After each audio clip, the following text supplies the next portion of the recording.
Okay, great. So, we're going to pick up the discussion of robustness and precision homology. We're going to start with the diagram we stopped with last time. I'm going to try to reproduce that as much as I need for the discussion. I wanted to make one announcement. I noticed on homework 5, the final homework, question number 4 in there is actually ill-posed, because in order to build out that particular boundary matrix, using the Carlson-Zomorodian approach, you need a filtration. I've given you a filtration. So that just leave off x0, and then you'll have a filtration. All will be well. See that? So in number 4, if you leave off x0, you're totally fine. I made an edit to the PDF that's up on Blackboard. So just resynchronize and you'll be good. Okay. Okay, right. So, more robustness of persistent homology.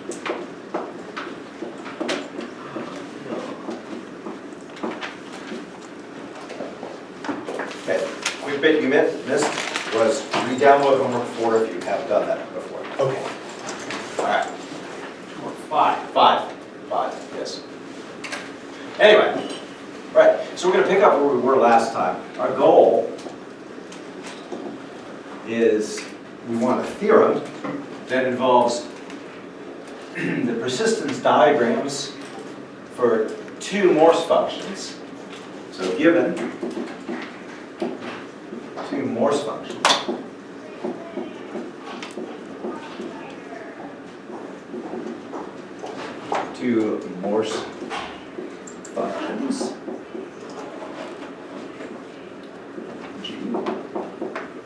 Did I go from Rn or did I go from something else last time? I forget. It was definitely Rn. It was definitely Rn. Awesome. All right. So given 2 Morse functions like that, form persistence diagrams.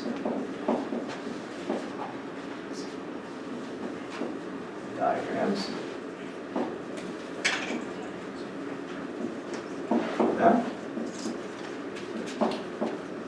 Say diagram K for F, which is the diagram associated to the filtration. F inverse of minus infinity up to A.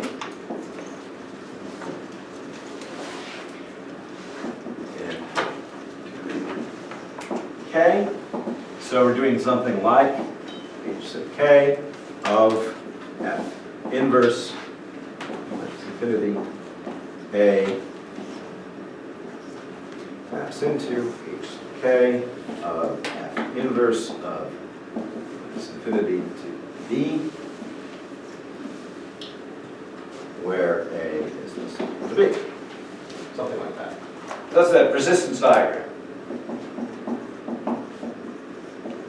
associated with that particular filtration. Of course, do that for G.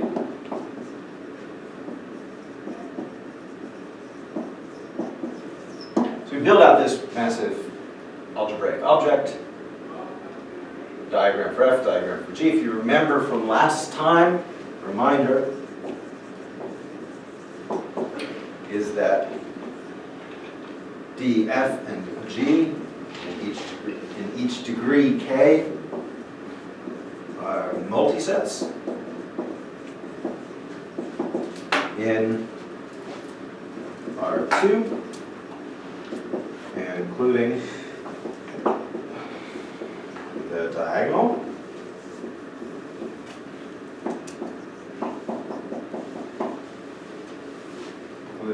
all the sets X, all the points X, X.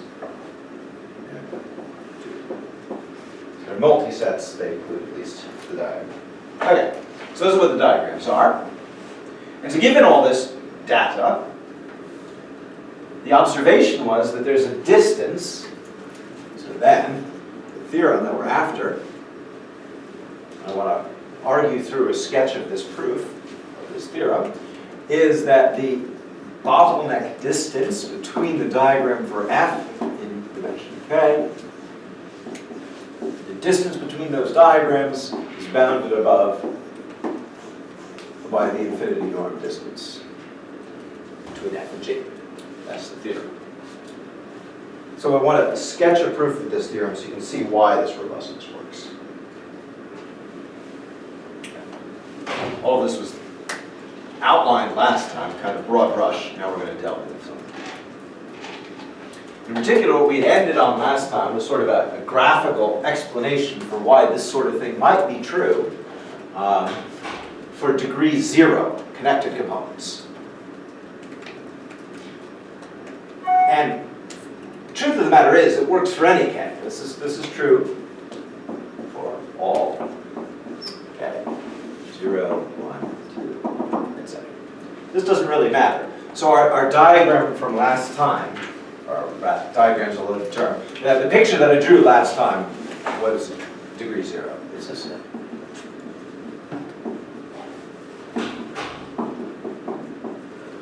And that's kind of the starting point of what today's lecture is about. We're going to start there, recap that drawing,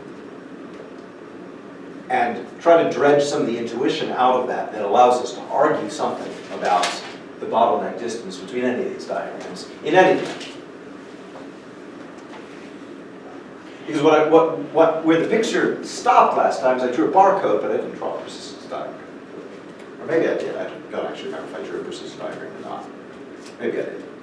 Did I draw a persistence? Yeah, I did. I did draw a persistence diagram. Right, but I didn't annotate it with the actual distances quite yet. That's where I need to go now to show that this actually plays out. Okay, so here we go. What's that? Is he typing in LaTeX live? Yeah. Sorry about the drawing part that's about to happen. No, it's okay. I got paper. You got paper. All right.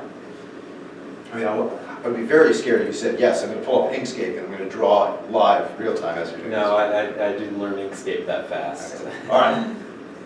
Yeah, that would be challenging. All right, here we go.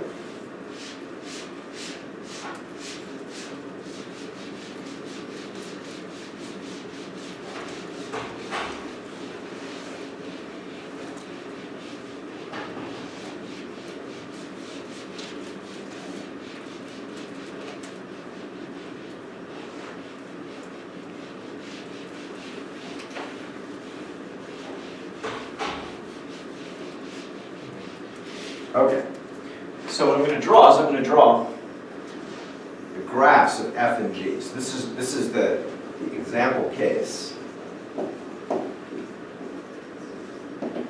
where n is 1.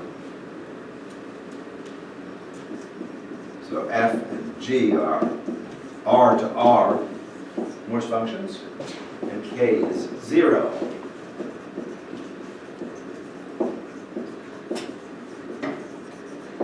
Studying connected components. Okay, so this is, let me first specify the functions.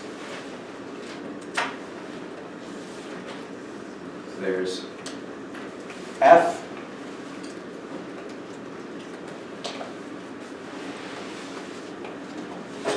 and here is G.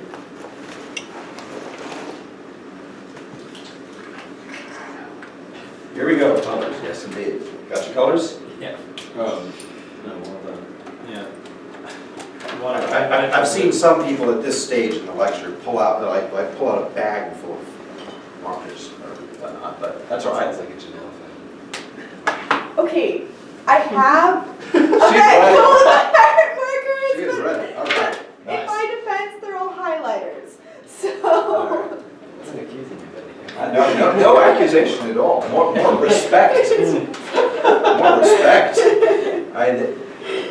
There's a Dilbert comic where Dilbert is interviewing a new engineer, and the engineer has got this big pocket protector full of various writing implements of various colors, and the interview question is, how many of those things do you need to perform your job? And the answer which the interviewee gives is all of them. And that's the way it is. Can I ask a not fun question? Yeah. What, for the sake of my mind, that's, the distance between all those is less than, that's the infinity norm? That's the infinity norm. That is the maximum difference between the heights of these two curves. It's telling you, if I'm sitting on F, how far do I need to move vertically to get to G? At worst. At worst. And it's over all points. Overall points. So infinity just means all points. No, infinity You means, just call it. they just call it that because it turns out that it's a limit, right, digression, small digression, small digression. Yeah, sorry, that's just. No, that's all right. No, that's important. Digression. So, if I have F minus G, P norm. The P norm is integral F minus G to the P dx to the 1 over P, as in Pth root thereof. Certainly works for the 2 norm. I square it, I take the square root.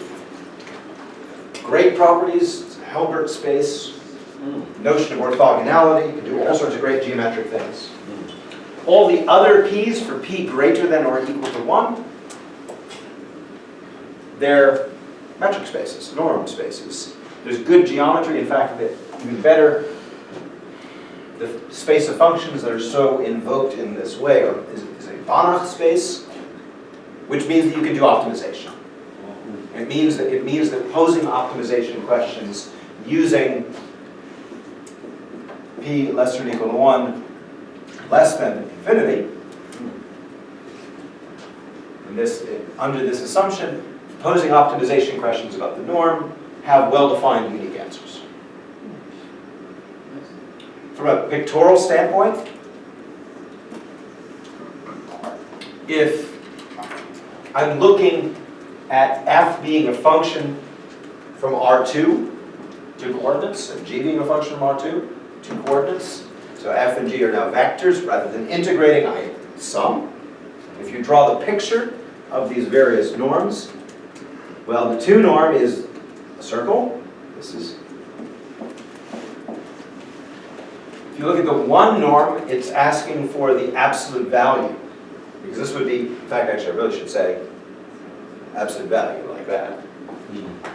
Then it is add up the absolute values, take the first root. What's the first root? The first root. Then I put a P equals 1 into that. itself. It's itself. It doesn't do anything. me. Yeah. So in that case, then this would be like the x component of F minus the x component of G, absolute value, plus absolute value of F, y component minus the G, y component. So in R2, what I'm drawing here is that you get something like this. You get a minus F x component minus G x component to the P plus F y component minus G y component to the P, all to the 1 over P. And I'm going to draw the unit ball. P equals 1. If P equals 2, this is the equation of a circle. Is the P norm also a Euclidean norm? If P is equal to 2, it's the Euclidean norm. Nice. If P is equal to 1, then it's this equation involving these 2 absolute values and nothing else. In which case, I get 4 different cases depending on whether this is plus or minus. Plus, I have the plus plus case, the plus minus case, the minus plus case, and the minus minus case. 4 different equations, each of which is the equation of a line. So the unit ball with P equals 1 looks like a diamond. Now, as P gets bigger than 2, I can pick any intermediate value, it starts to fatten up a bit. And when you finally get, they kind of limit out to a square.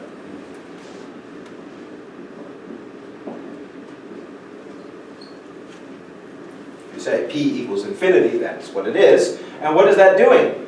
Well, it is either the distance between the x's is equal to 1, or it's basically picking out the largest of them. So it's taking the locus of points in which the difference between them is either 1 or the other. Very cool. So it's a maximum taking argument. So lots of norms in the world. Yeah. So is it a number or a function? It's a. All of these things are numbers. Okay. But so the norm though is, you can think of it as a function from. It is a function from your space of functions To R. Sure. to R. Yes. The norm takes a function and gives you back a number for it. Right. Oh, so the space of functions is actually parameterized by those two axes? Yeah. Or Yeah. somehow on the That's right. So this is x-axis? this is R2. My space of my domain that I'm going to integrate over just has 2 points in it. The x, say f of 0 and f of 1, and there's nothing else that I'm bothering to consider. Hmm. I mean, generally speaking, I think of f as a function from R to R. Here, I'm just thinking of it as a function from R2 to R, basically just labeling.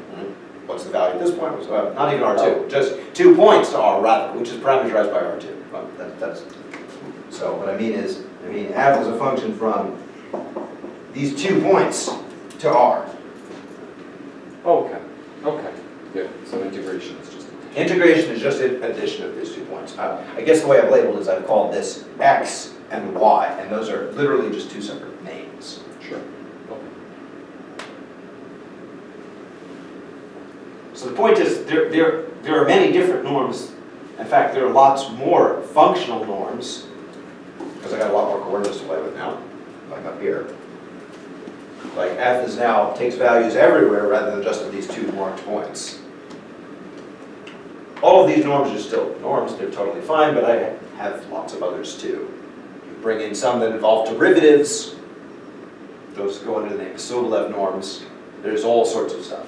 I wrote my thesis involving Sobolev norms and other such things, weighted Sobolev spaces. So there's a huge zoo of these sort of things. They show up a lot in analysis. Actually, Professor Casey is very fond of these sort of things. It's just like metrics except over vector spaces. Yeah. Yeah, in fact, given a norm, it induces a metric. That's Given a norm, it induces a metric. So there's a way to tell the distance between things. So in fact, this equation here is an inequality between a norm and a metric. If we consider the function space to be a vector space, Yep. then the norm actually is a metric. Yeah, in fact, think of it this way, D sub P, maybe, F, comma G, is that. That's the metric. Make sense? Further questions on this? Okay. Yeah, from an optimization standpoint, all of these guys except for the infinity norm are good because each one of these things is a convex set. It doesn't have any funky corners except for p equals 1. P equals 1 has become extremely popular in the research these days because when you do optimizations with p equals 1, you tend to come up with vectors or functions that have lots of zeros in them, and so they compress really, really well. So they have very good data compression properties. And this goes under the name of compressed sensing and various things like that. And this plays an important role in big data because big data is, of course, big and therefore a problem. So if you can compress it and run optimizations on things that compress well, then your big data is smaller, and that is good. Perhaps next year you can do a course on optimization of function space. Sure, possibly. All right. Okay, all right, so let's see here, where were we?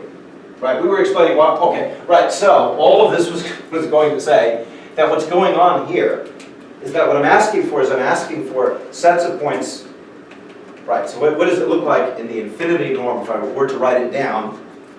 It's sort of a corner case, and it says something like f minus g in the infinity norm is, it's the maximum value, actually it's the supremum, the maximum value, because max might not be well defined, but it's the supremum over all x of the difference between f of x minus g of x taking the absolute value. So it's the largest distance you might have to move vertically in the graph. So that's what this means. Good with that? Yeah, I like that part better than that part. Okay, fair enough. All right. If for the infinity norm, like, so the infinity looks confusing, but in fact, it's very simple. Yeah, It's it's, probably one of the easiest ones to deal with. yeah, I mean, it's, sometimes sometimes it's easier to argue with the infinity norm. And in fact, that's why this paper was written before later papers that then took up the two norm. It's just easier to reason about. Okay, right. And so actually, from this diagram here, you can kind of read off the infinity norm.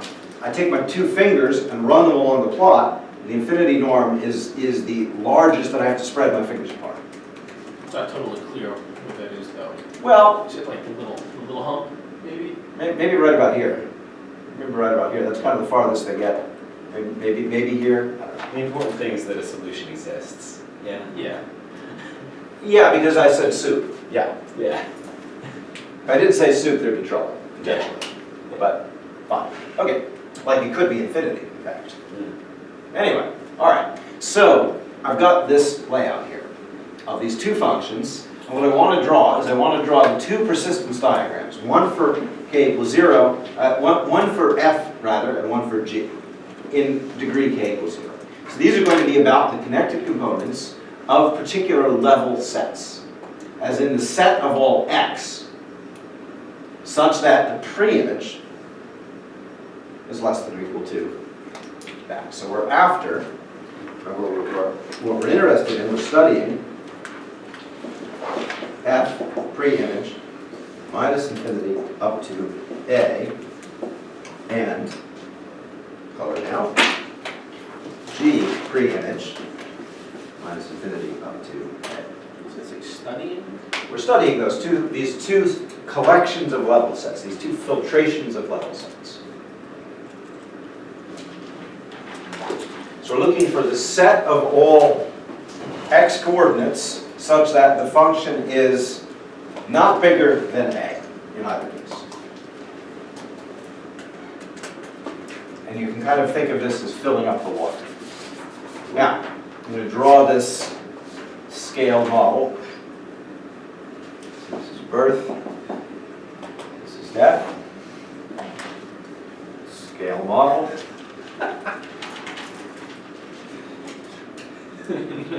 What was this? It needs new page.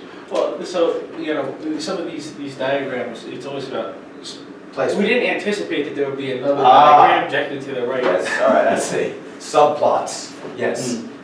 PLT.subplots. All right, here we go. Yeah, you know, that matplotlib doesn't like it when you do that either, does it? Are you suggesting that we matplotlib live? Because that would be fun. That would be fun. That would be awesome. LaTeX board with matplotlib and Python installed. Oh my gosh. Someone's got a CS project. And then turn that into a whiteboard. Turn that so into that a you- live whiteboard. Yes. Oh, yeah, that's what I Yes. Awesome project. Okay. Anyway, right. So now what am I going to do? Well, I'm going to start by drawing my level sets. Now notice yes, you've definitely noticed that I've drawn these diagrams next to one another. The vertical scale is the same in both of them. The vertical axis here is the same as the vertical axis here. So you can see exactly the birth and death times corresponding across the two diagrams. What is the unit of y? Death? Death has the same units as y, yes. Okay. Yes. And so does birth, actually. What are the units of death and birth? Vertical axis, height. Okay. So this axis and this axis. So this is going to look at connected components of sublevels. Yes, that's right. Connected components of sublevels. If it's time though, wouldn't it be X, not Y, because that's when they're born? Right, but notice where this is the parameter. The parameter, and where does this set lie? Looking at the pre-image of this set. So this set lives in the range. So we're varying the A. So this A is on the y-axis. This A is on this y-axis. It also lives on this axis as well, which is distinct from this axis.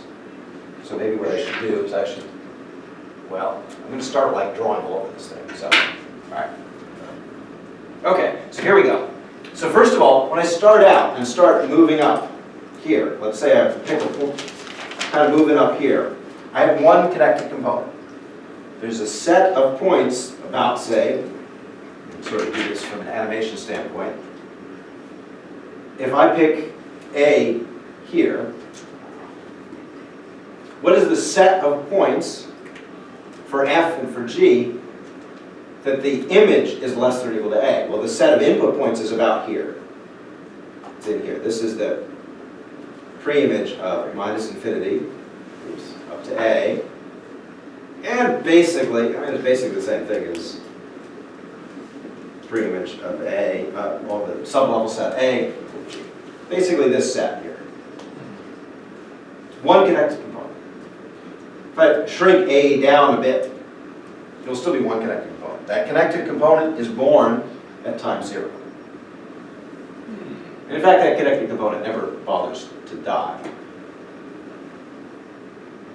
So something interesting, though, happens at a very particular point. I'll erase these guys. Something interesting happens at a very particular point. Happens right here.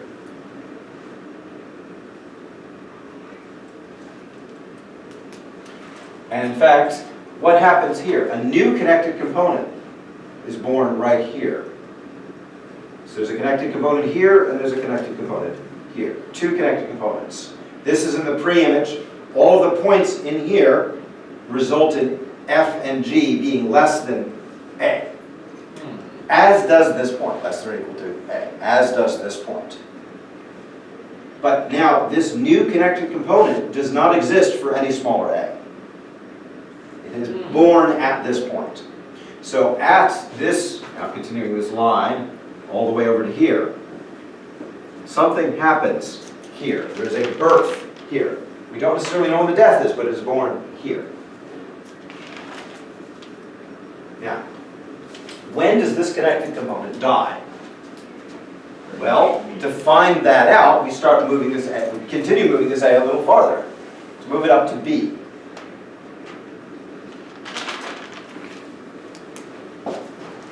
Now, this connected component is a little bigger, as is this one. So this one here, this is A, the pre-image of A. This is the pre-image of B. As B gets right up to, and maybe if I move all the way up to C, what's happened, we're just focusing on F for the moment. So eventually they'll meet. They will meet. And is that when they die? And now I'm back to one connected component. So how do you know which one is dead? Well, one of them. Okay. Yeah. One of them. And so the question is, yes, which one? There's a little bit of a non-uniqueness, you think, right? Could be the one that was born at time 0 is now dead, right? One. But now there's still one that happened to be born at time C, at time A, and is still present. So there's a little bit of non-uniqueness there. Not a lot. There's a little bit of non-uniqueness there. So you have to assign a rule. So you could, so like the obvious candidate would be which one is born first, but there's nothing that says that they can't be born at the same time. Sure. So what's a good rule? So in fact, the important observation here is this non-uniqueness is actually somewhat of a phantom. This non-uniqueness is a phantom because one or the other of these guys lasts for a lot longer. And I can decompose one in terms of the other. Because remember, what are these things really talking about? These things are really talking about an algebraic object that I'm finding a basis for. So the difference between these two representations is just a basis transformation. And there's a nice canonical basis in which I've minimized the length of all of these guys. So you can walk over the various ones, choose the one that's got the nicest small basis consisting of the smallest bars, and go from there. Is that optimization easy? That optimization is not terribly hard compared to all the other computations you have to do. Remember, in order to come up with these things, we have to do like a whole bunch of row reductions and various kinds of matrix transformations and whatnot. And like if we're dealing with filtration as we are here, that probably means dealing with the fact that we're doing linear algebra over a ring of polynomials rather than anything else. So gosh, that's a lot of work. And from a computational complexity standpoint, this basis checking is not the thing you're worried about. So let's just take the formulation that I started out with, which is I'm going to sort of greedily choose which one gets killed off. The newest one gets killed off. So this small guy gets killed off. It was born at time A, and it dies at time C. This is associated to F, so I'm going to draw it in blue. So here's time C, and here it is. So this is this particular component. This point in my persistence diagram corresponds to this particular connected component that is born here and dies here. Now, there is another connected component that's floating around that we'll deal with at another juncture. In fact, the right way to think about this, and the way that the paper does, in order to make everything nice, is you just chop it off at some point, and so it dies at that point. So this initial connecting component dies at, say, about here, when the diagram runs out. Say I'm just stopping there. So then I will have, for F, this guy here, that's the other connected component. The big hump. Okay. Now what about G? The situation in G is a little more complicated. First of all, I have my second component to come into existence comes in at B, a little bit later than A. So here's A, here's B, a little bit later than B. And when does it die? Well, it doesn't quite yet die without something else happening first. I get another component that comes into existence before this one merges with that one. So there's actually this particular guy here starting, and then I also have one starting here. And when do they both die? They both die at this time here. I guess that's the same as C, if you will. Let's just make it so. They both merge together. Now, one of them persists. I don't care which one persists. Again, this is up to a basis change. Let's say going along with the rule that the first one is the one that gets to stay around and the second one dies. So the first one, this one here gets to persist. The second one to this side dies off. And this one is continuing on. When does that component now die off? When they get merged. When they get merged to this one. So if I follow this path along here, that now is, oh, and I should have done these in green. So the red corresponds to the birth times, correct? Yes. Yeah, the reds correspond to the birth times. Trying very hard to make that happen. Okay. So there's, G has got these 2 points, F has got this other point. And there's one more, which is the very last one, born at the same time. G is also here as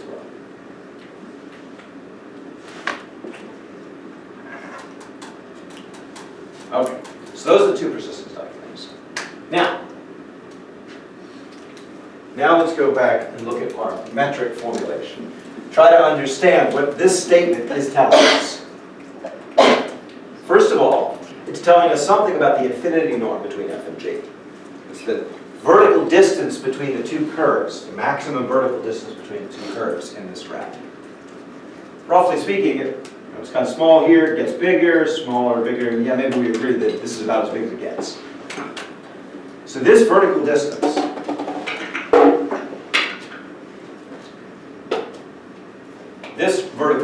here.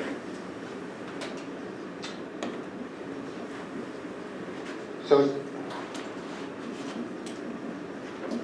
The infinity norm between F and G. That vertical distance. What the theorem says is that that is the largest distance that I need to move any points from one to the other. So what this is saying if I look over, remember what the bottleneck distance says. Let's unpack it. It says that I get to move each of the points. I have to walk over all the possible ways of moving points, all the possible bijections amongst diagrams. And I measure the largest vertical or horizontal distance I have to give points. Is that the sum for every, No, Pair of it's points? again a maximum. The infinity norm comes into play. This is where using the maxima, the infinity norms, is a little easier to reason with than having to sum up things. The two-norm kind of version involves summing stuff up, and that's more intricate. It still works, it's just a heck of a lot more of a pain, which is why this was the first paper to come out, and the other one came later. All right, so let's recall.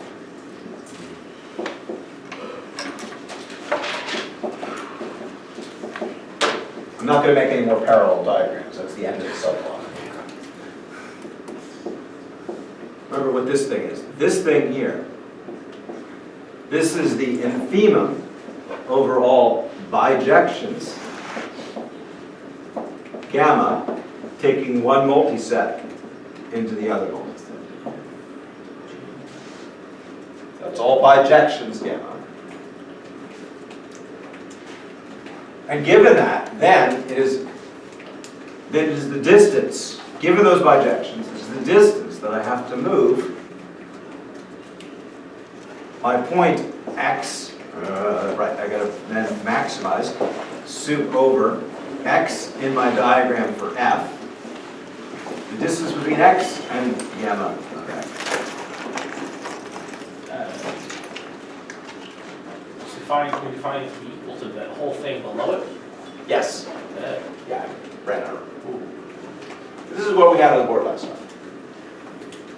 Which is, you take the distance between point x and wherever I'm sending x. Pick a bijection. This point goes somewhere, let's say this point goes to here. This point, one of the points on the diagonal goes here and that point goes to there, say. Then what I do is I walk over the largest and the infinity norms, the vertical, horizontal, largest, the vertical, horizontal displacements I need to move them, and see what that is. Well, if I happen to pick this point going to there, that would be some distance like so. Okay. Is D plus K, is that the positive part of D? That's a df. Oh. It's the domain of my bijection. Remember, these are multi-sets. So these are multi-sets in R2. So I'm talking about the infinity norm in R2, which is that box picture that I drew. That's what the unit ball looks like. So maximum of the differences in the x coordinates or the y coordinates. Or the birth and death coordinates. can I ask you a question? Sure. It's kind of far from the definition of the formula, but, so that's like the max radius you would need to draw around any point that you were going to send it to? Yeah, that's exactly, in fact, the way the method of proof goes. You're absolutely right. So what I'm going to do now is this is setting the max radius of how far I can move everything. Right.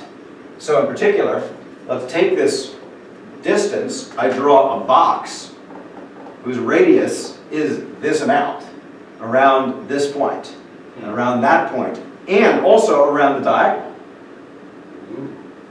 And I hope that the other guy, in fact, the thing to prove is that the other space actually fits inside there. Which other space? The other diagram, the one associated with the green one, the f function. So I did that say around the f one. Sure. I want to make sure the green g1 fits inside there. So now let me draw that. So let me take this distance. Here it is. And I'm going to draw that box. And in fact, okay, so that box, that's around this point. That's around that point. And I also, holding my fingers nice and fixed here, the same vertical radius here around the diagonal. So the statement of the theorem is in essence, not exactly, but is in essence, that if I thicken up the F diagram in this way, then the G diagram fits inside it. and vice versa, in fact. The statement is symmetric in F and G. And you're using the box because that's the infinity norm? That's the infinity norm. That's the infinity norm ball. Yeah. So this, this distance between, sorry, two questions. Okay. One, this K, that indexes the connected components themselves? No, that K indexes the degree of homology that we've built this diagram from. The degree of homology that we've built this diagram from. So K equals 0 is the connected components. K equals 1 would be the loops.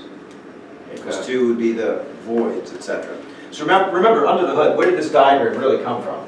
Although here, in this case, this is so simple we can just translate it directly, literally, which is why I've done it this way. However, under the hood, I'm doing this with homology computations. I'm really taking a look at these pre-image spaces, computing their homology, looking at the induced maps between them and building out barcodes, translating that barcode into this diagram, and then arguing from the diagram. This is why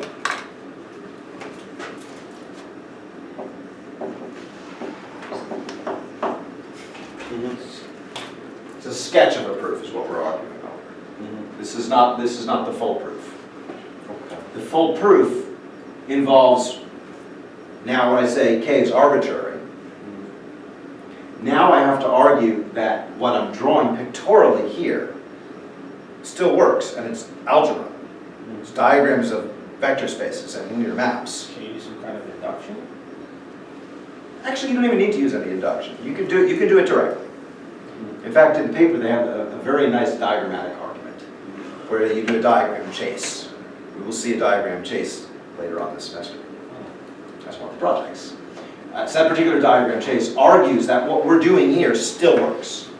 And there's a nice lemma which I will write down. I'm not yet even at the statement of how the general argument runs. I want to give you that in a little bit. I'd love to see a proof that diagram chases is a valid proof method in and of itself. Well, what I mean by diagram chase is not drawing pictures like this. Okay. I mean something very specific about arguing. What it is it's a connected sequence of inferences, logical inferences, made about elements of spaces that are interlaced together with the appropriate kind of maps. Well, it's exactly the sort of thing that we do. Remember when we proved that a chain map, what does a chain map do? It takes a homology element to another homology element. How do we do that? We said, oh, this homology element is in the kernel, so it maps to 0. While I bring it down, the diagram commutes, so this thing, when I map it this way, still maps to 0. Right. Okay. And similarly, if it were in the image, then that maps to the image. That's a diagram chase. A diagram chase has very few steps. The diagram chase involved in making this particular argument precise involves a few more steps. Not very many, though. I think it's a 3-step chase. Versus what we'll see a little later, which has a few more steps. It's a little bit simpler. We see the long exact sequence for a pair. All right. It's one of the best diagram chases out there, actually.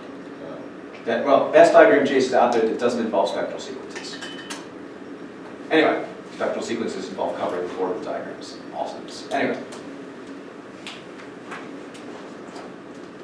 Right, but, okay, let me ask it this way. Does anyone have questions about what I've drawn thus far directly?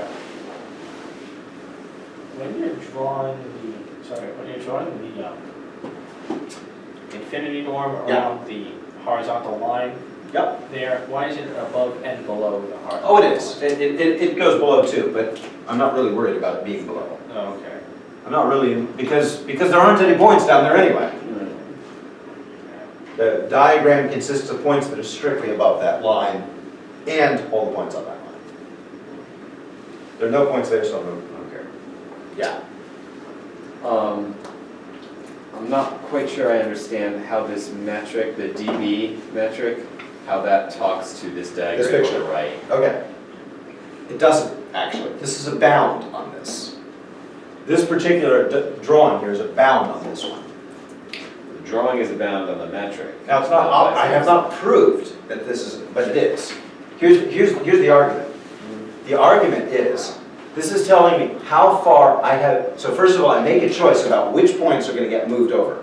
which of the F points are going to get moved over to the G points? Sure. Bijection. So I say this F point is going somewhere, I make a choice, it is going here. Sure. This F point is going somewhere, it's going there. Sure. This F point is going somewhere, it's going there, and all the others. Sure. Okay? So I made that choice. Given that choice, now what I'm going to do is I'm going to ask how far did I move each of these various points, and I'm going to report the largest one. The largest amount that I moved. That's what this bottleneck distance says. Now, what I'm doing here now by drawing these regions is these are places where I could put the G points so that the largest distance I had to move them was this bound that I'm hoping for.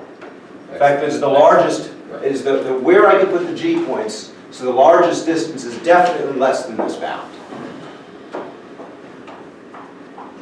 So in fact, if all the G points lie within this blue region here, then we are done. If all those G points lie within this blue region, all the green dots lie within there, then I do not have to move any points farther than this amount. Why would you, oh, Yeah, go ahead. oh, this is kind of a dumb question. No, go ahead. But you wouldn't thicken the bottom, would you, with the, like, how you have, like, above the y equals x, why would you thicken below it? You No, wouldn't. no, it's not necessary to do that. Okay, yeah. It's not necessary. Evan asked, why didn't I do that? I said, it didn't matter, but I drew it in just Oh, because. okay, Yeah. Well, if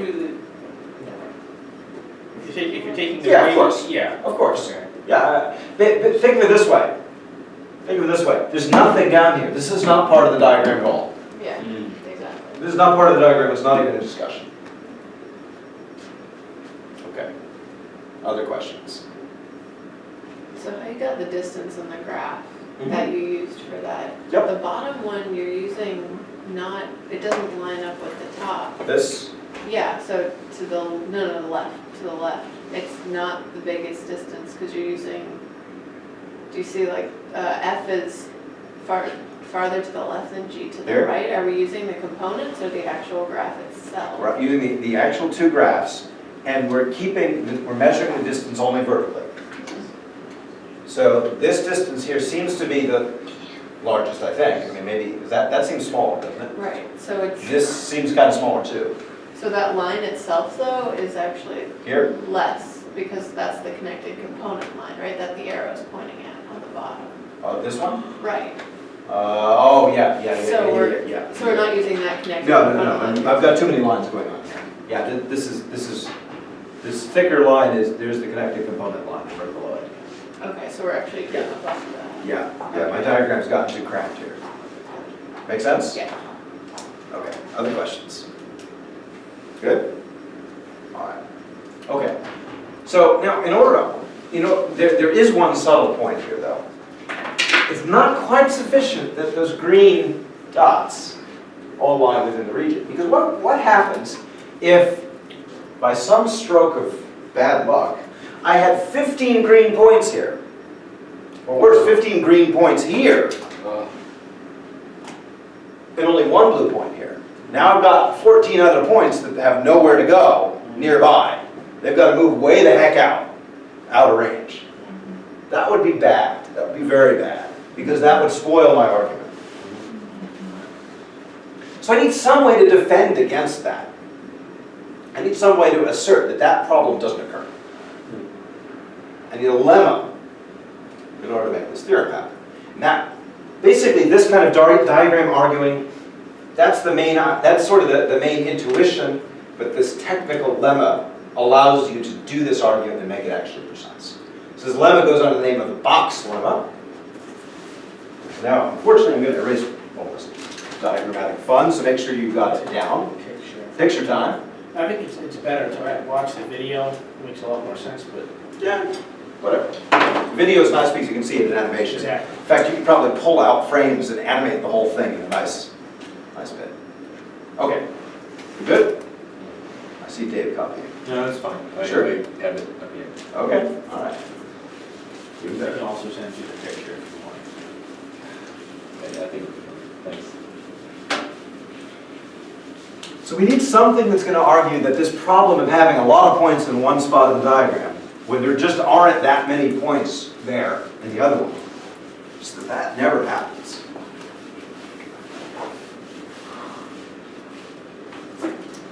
And this is the key technical tool that makes this whole thing work.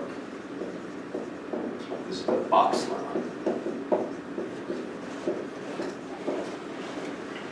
And what it says is the following. It says again, suppose f, n, and g are Morse functions.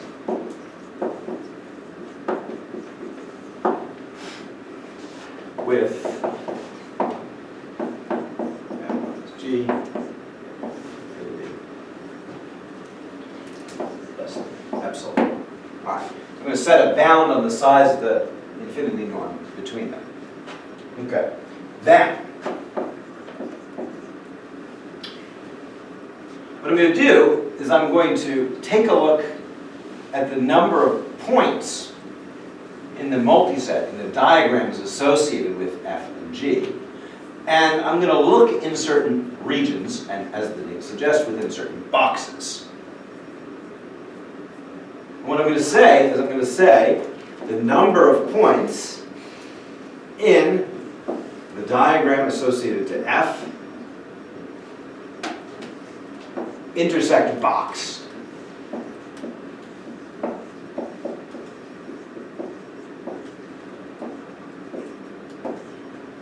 So this is the number of points in the f diagram in this box. Between the birth times are between A and B, and the death times are between C and D. So this is, I'm going to bound it, I'm going to control it. So this is the number of points in the persistence diagram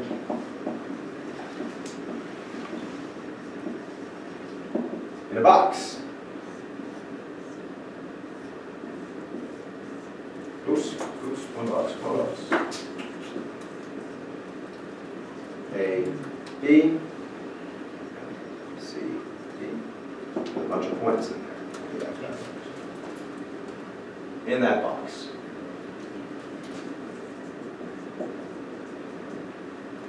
What I'm going to do is I'm going to control that based on the number of points related to the G diagram. Now, the same box won't do, because the points may move around a bit. They may even escape the box. Escaping the box is really the problem, but we want to make sure that there aren't too many points. So we want to control that.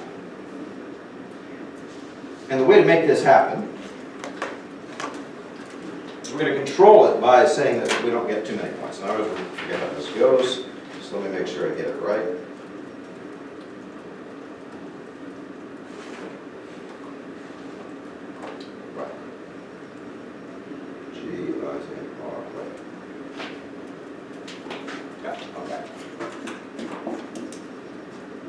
These sort of things, the inequalities are kind of disastrous if you get them wrong. All right.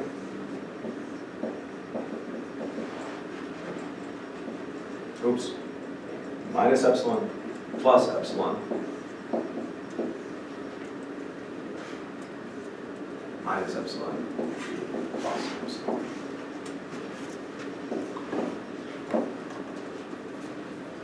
Okay. So if I switch over to the G function, and look at the same box, I might have trouble. But if I expand that box by no more than epsilon, give myself a little more slack, then I can control the number of points. And the times is the Cartesian product? This is, no, this guy here, this is just counting the number. Not that, Yes, this is the Cartesian product of sets. Yep. So you end up with a box that looks like this. So consistent with my coloring is before the F box, I'll do in blue. Try to be color consistent here. Those are the F points.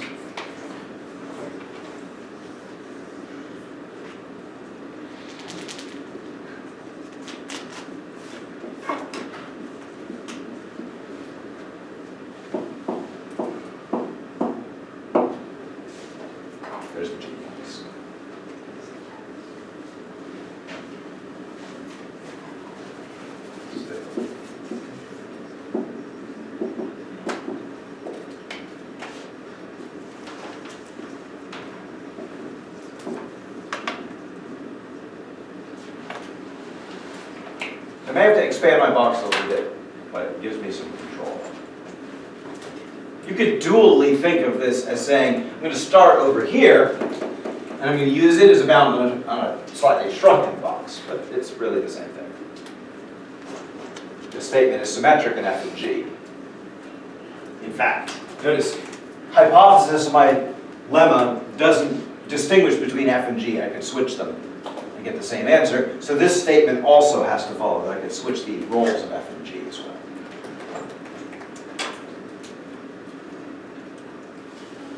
So I want to count the number of points in these respective boxes. So I expand the boxes a little bit. I can switch from one function to the other. This is really the key point.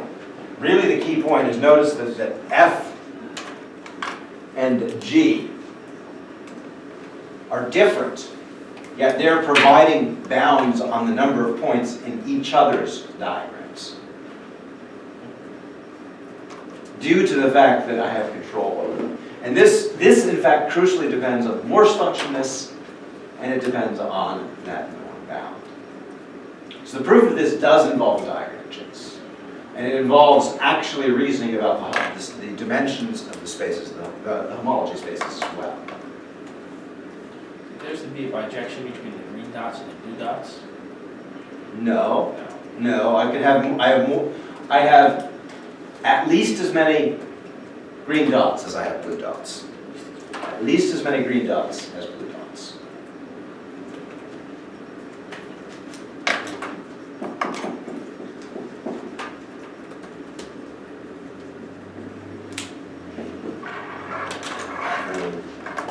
I say that right, I have at least as many,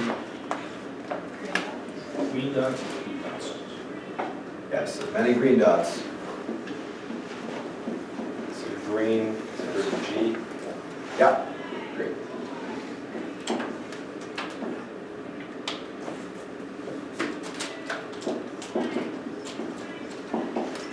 There we go. At least as many green dots. So I have more green dots, potentially.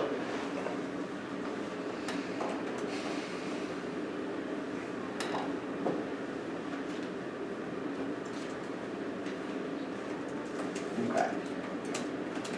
And once I have this lemma, and the same kind of argument we were arguing about the persistence diagram by hand, that is in fact what, once you prove that, then what we were arguing by hand over in the previous picture that was here, is what Edelsbrunner and Harer termed the easy proof, the easy case of the proof.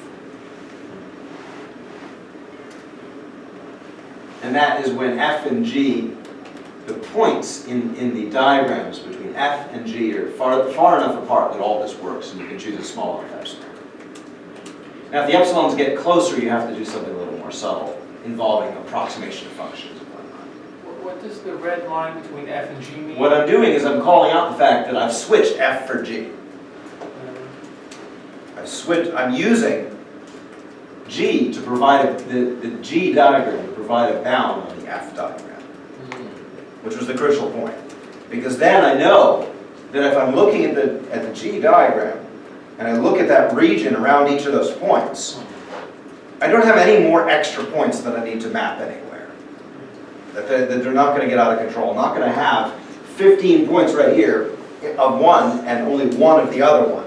And so that means 14 other ones have to go somewhere else. This really says, well, no, they can't really do that. They can't really do that.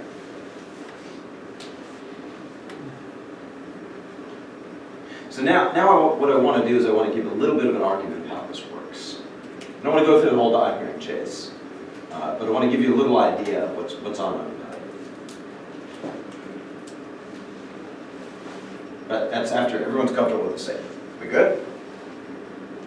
See any yes? Yes. Yes. Okay. All right. So what makes this tick? As I said, a diagram chase. But basically the idea is we need to build a bunch of different homology spaces. Sure.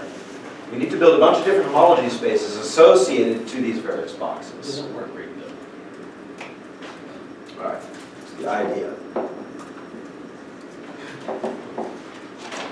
Exactly. We need to go back.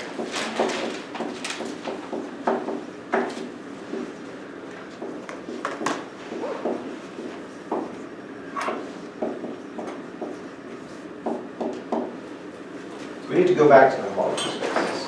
And what we need to do, we need to examine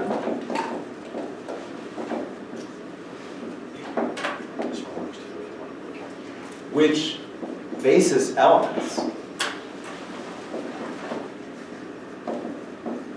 of HK associated to this sublevel set for F are in play versus those in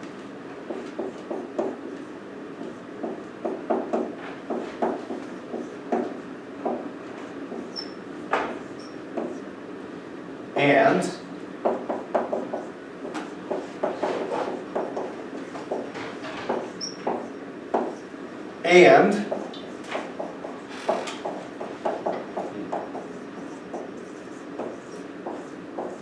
so associated to the F diagram, we need to examine these four homologies associated with the sublevel sets for A and B and C and D, and similarly for the G's.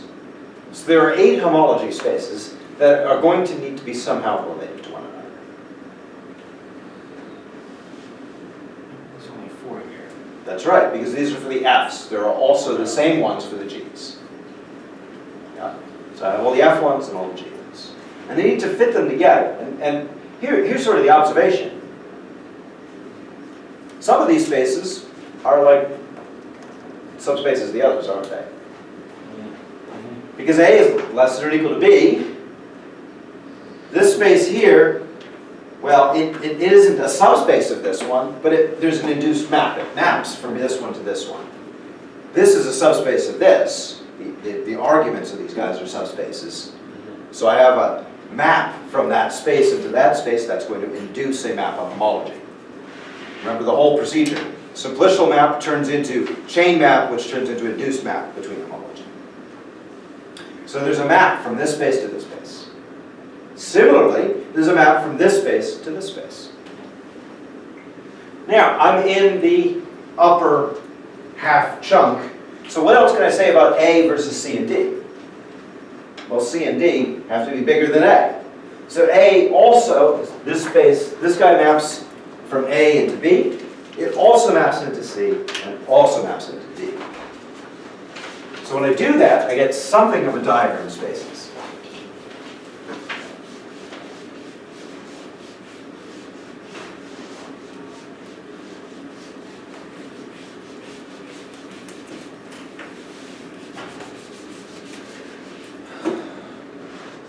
And yes, I want all that room. Okay, so I have down here, I have HK, inverse of minus infinity to A. And this guy here is a subspace of HK, inverse, not that the H, they're not subspaces exactly, but there's a map like this. There's an induced map because B is bigger than A. It is also the case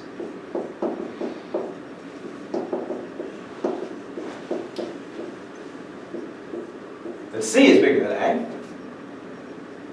And hey, what do you know?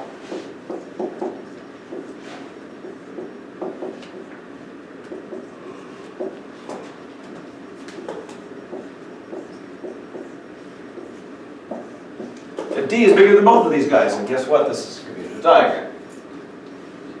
You have a parentheses mismatch at the top left. Well, you're missing a parentheses. You're absolutely right. Okay, there we go. No. Open, open, close, close. Yep. Open, open, close, close.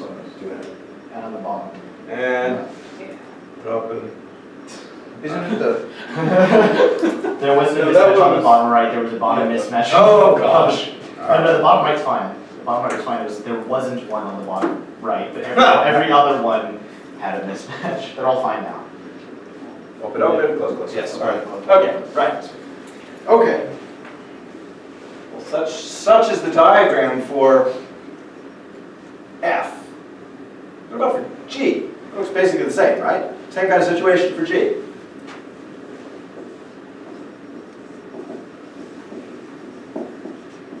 Part of the game here is just to get the diagram on board, so you can then argue about it.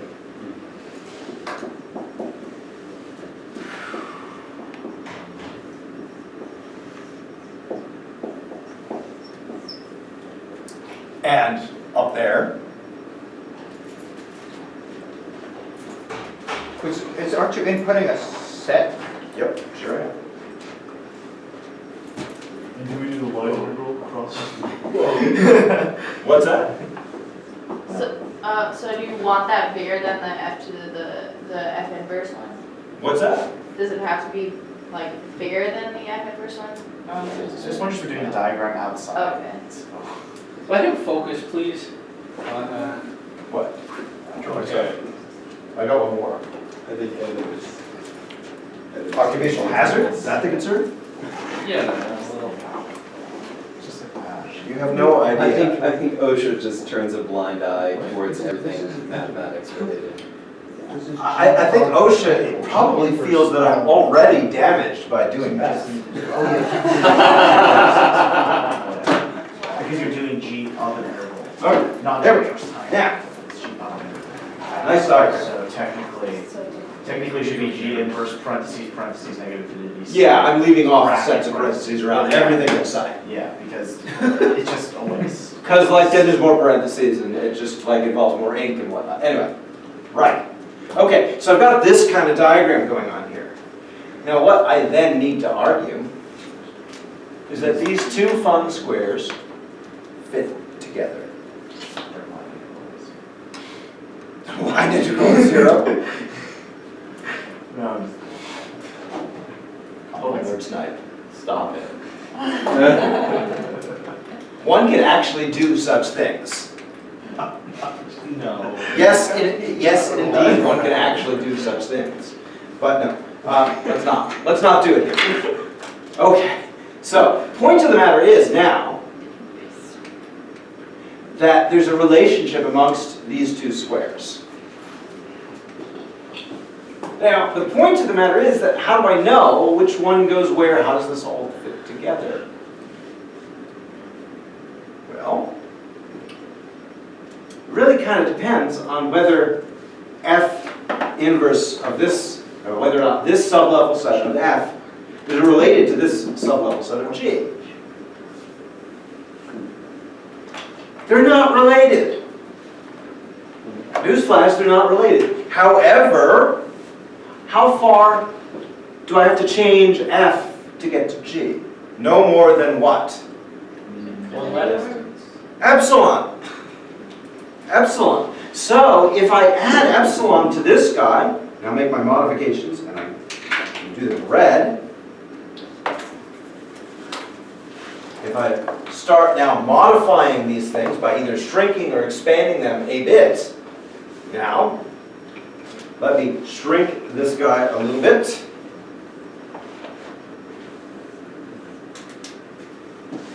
Now I'm guaranteed that this space is definitely smaller than this one. This sublevel set is definitely smaller than that one. And so, I can map in that one. Now, if on this side here, I expand a little bit. Oh, oops, not this one. This one I leave alone. But this one I expand a little bit. Yeah, the chair's gonna come back. You have an extra parenthesis on the bottom left. I think we. Plus, plus, minus, minus. They're all missing one, so it doesn't matter. It's all good. We can figure out where the parentheses go. All right. We'll survive. And similarly, up here, plus epsilon, map in, minus epsilon, map down. See, you didn't need the chair after all. No, I just needed the chair to draw the line straight. Okay. Okay, now, this diagram now is the one that in fact you want to argue about. Now the point is, by knowing these various inclusions, having this diagram, now what are the basis elements within my little rectangle from A to B across C to D? Well, those are all the basis elements here that by the time I map them here or around this diagram, either way they map to 0. So all the elements in the kernel here, really, the kernel of these 3 maps, so map this way, and composing this way. All of the elements in the kernel there are basically going to be a subspace of all of the elements of the kernel of the outer diagram, by way of the fact that a constraint is writ, guys. And that establishes the proof of box. That's in fact the way you need to do the diagram chase. I've stated the goal, but then you actually have to follow through on it. But this is a big honking commutative diagram. Oh yeah. So, what? I'll see you again. So, our goal is kind of at the top right. And so when you say the kernel of Basically what I'm going to do is I'm starting here. I've got a point here. I want to bound on the number of elements in this basis that are mapped to 0 via either this map, or this map. The intersection of those 3 kernels. Is that a minus epsilon up there? That's supposed to be a minus epsilon. That's supposed to be a minus epsilon. It's very small. You want me to bring the chair? it's an epsilon that's almost epsilon size. Indeed. Yeah, C's minus. Right. So the point is, I take the intersection of the kernels of these 3 things. It's a vector subspace. Well, that's the set. The dimension of that is the number of points in that box. Epsilon close to being elliptical. Excellent. It's the same as in the little box we made earlier, they all match up. Yeah, C minus, yeah, C minus C minus. epsilon. All right. If he fell Yeah, I feel drawing bad. that one, he would have felt so bad. All is good. The point of the matter is that kernel over there of this space, the intersection of these 3 kernels, lies in the intersection of these 3 kernels of this space. So why look at the intersection of those 3 kernels? How does that talk to the theorem? Okay, so those are all the points that are born between times A and B and die before times C. That's the whole thing.